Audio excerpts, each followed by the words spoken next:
They say divorce takes half of what you own. But what if I told you, sometimes the half you keep is far more powerful than anything taken away? Have you ever lost something big, yet held on to a secret that made all the difference? Let me know in the comments. I'd love to hear. Now let's dive into today's story. My ex took half of everything, but didn't notice what I took from him. Stay with us, because the ending is one you won't forget. When the divorce papers were signed, I thought I had prepared myself. We had argued over every detail, the house, the savings, the car, even the old record collection gathering dust in the attic. In the end, the court split everything right down the middle. Half for him, half for me. It sounded fair on paper. But let me tell you something. When you've given your life to a marriage, when you've spent decades pouring yourself into a home and family, it never feels fair. He strutted out of that courthouse like he'd won a prize. He got the bigger share of the savings account, the car he always loved, and half the value of the house I still lived in. He even bragged to mutual friends, saying he'd clean me out. I kept quiet. On the outside, I smiled politely and nodded, but inside I was shattered. It felt like years of sacrifice had been reduced to numbers on a ledger. I remembered the nights I worked late shifts to help pay the mortgage, the weekends I spent repairing things around the house while he networked at golf outings, the savings I had carefully built, little by little, while he spent freely on hobbies and gadgets.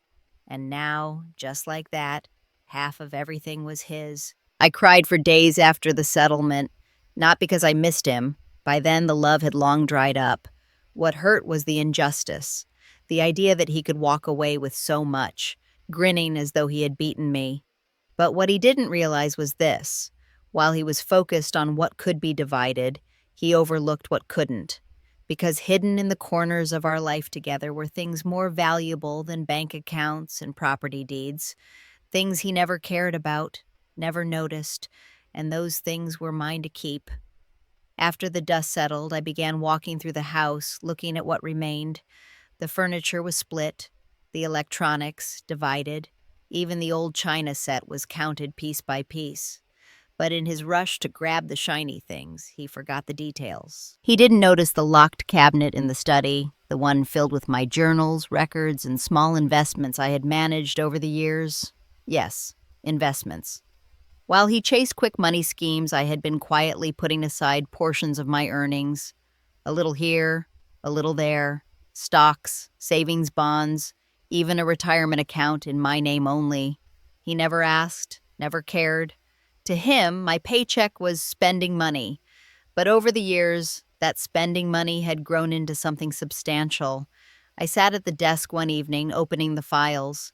Page after page of account statements stared back at me. Not millions, but enough.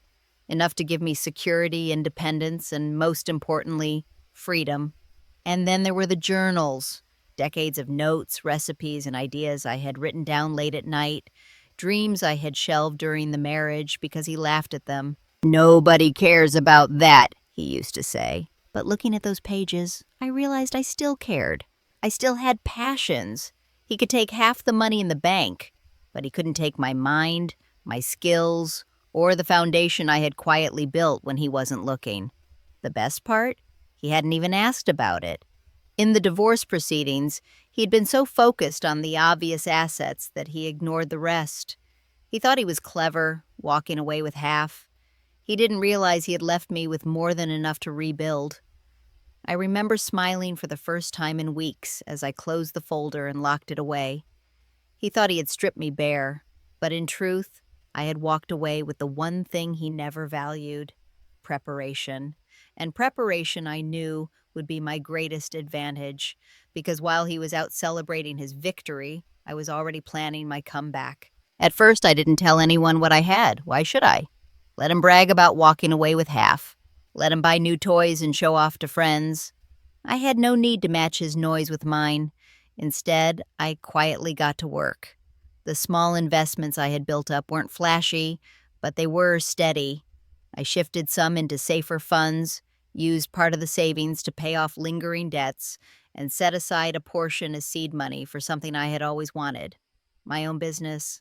It wasn't huge, not at the start, just a small catering service built on the recipes I had written in my journals for years, the meals I had once cooked for my family, the ones he used to dismiss as nothing special. Now they became the centerpiece of my future. The first orders came from neighbors and friends, a birthday here, a church event there. Each one gave me confidence. People didn't just eat the food, they raved about it. They came back asking for more. Word spread, and soon I was busier than I'd ever imagined. Meanwhile, I heard bits and pieces about my ex. His half of the savings? Gone in months, spent on a new car, fancy trips, and business ideas that fizzled before they even began. He was still the same man, quick to spend, slow to think. The irony was delicious, because while he showed off, I built. While he wasted, I invested. And slowly, the balance shifted. The first year, my catering service turned a small profit. The second year, it doubled. By the third, I had hired help, expanded into a commercial kitchen, and had more orders than I could keep up with. And all the while, I thought about that day in court, the smug look on his face as he claimed half of everything. If only he knew that what he left me was worth more than all the things he carried away. Freedom, independence, control of my own future. He never noticed it, never valued it, and that's why he lost it. I remember laughing to myself one evening as I deposited another check from a big client.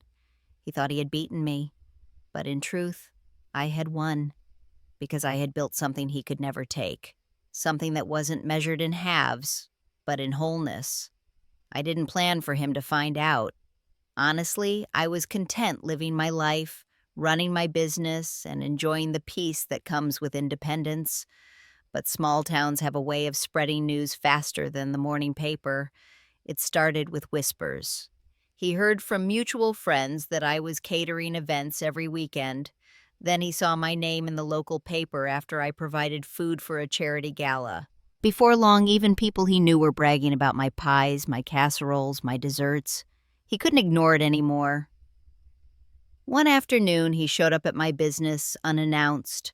I was busy in the kitchen, flour on my apron, when he walked in looking older, heavier, and tired. His new car, the one he had flaunted after the divorce, was already dented and dull. "So," he said, trying to sound casual, "I hear you've been keeping busy." I wiped my hands and looked him straight in the eye. "Yes, very busy." He glanced around the kitchen, taking in the trays of food, the staff moving quickly, the smell of fresh bread filling the air. I could see the realization dawning on him. This wasn't a hobby, this was real. "You built all this?" he asked, disbelief in his voice. "I did," I answered simply. For once, he had no smug comeback. His silence told me everything. He had thought I'd crumble without him, thought I'd fade into nothing while he thrived. Instead, the opposite had happened. And then came the question I had been waiting for. "How?" he muttered, almost to himself. I smiled faintly. "Because while you were busy taking half of everything, you didn't notice what I took with me. My skills, my ideas, my discipline. You left me the very things you never valued, and that's why I'm standing here today, while you—" I let the sentence trail off. His face turned red. He mumbled something about bad luck and wrong timing, but we both knew the truth. It wasn't luck. It was choice. His choices versus mine. When he left, shoulders slumped, I felt a strange mix of emotions. No gloating, no cruelty, just clarity. He finally saw what I had known all along, that I was never the weaker one in this marriage. He had taken half of everything, but missed the best part. And now the difference between us was undeniable. After that day, I never saw him the same way again. For years, I had carried the weight of feeling lesser, as though his opinions and possessions defined my worth. But watching him stand in my kitchen, lost for words, I realized something important. The divorce hadn't taken anything from me that truly mattered. He could divide furniture, bank accounts, and property, But he couldn't divide resilience. He couldn't touch the strength I had built through years of sacrifice. He couldn't take the recipes I created, the discipline I nurtured, or the quiet determination that kept me moving forward when he thought I would crumble. Those were mine. Always had been. Running my business gave me more than money. It gave me confidence, purpose, a reason to wake up each day with fire in my heart instead of bitterness. It reminded me that I was capable of building something from scratch, not because someone handed it to me, but because I believed in myself. Sometimes I would glance at old photos of us together and wonder how I had ever thought I needed him. The truth was, I had been carrying our life for years. He just happened to be standing beside me when I did it. The irony still made me smile. He had been so busy chasing half that he missed the whole. He wanted shiny things, quick wins, the illusion of success. I wanted something deeper, and in the end, that's exactly what I found. People often ask me if I regret the marriage. I don't, because from it came lessons I wouldn't trade for anything. I learned that self-worth doesn't come from what others give you. It comes from what you create for yourself. I learned that silence can be power, that patience can be sharper than revenge, and that sometimes the best victories aren't shouted, they're lived. My ex once told me proudly that he took half of everything, and maybe on paper he did, but in truth, I walked away with far more: my independence, my dignity, and the knowledge that I never needed him to begin with. And that, more than anything, was my real victory. In the end, divorce didn't break me. It revealed me. My ex thought he had won by walking away with half of everything. But what he never saw was that I carried out the things that mattered most: my skills, my strength, my independence. He took possessions. I took freedom. He took money. I took dignity. And between the two, I know who truly came out ahead. So if you've ever felt stripped down, underestimated, or dismissed, remember this: no one can divide your courage, your talents, or your resilience. Those belong only to you, and when you nurture them, they can build a life richer than any bank account. Thank you for listening to this story here on Elder Words. Don't forget to like, share, and subscribe for more stories that remind us what really matters.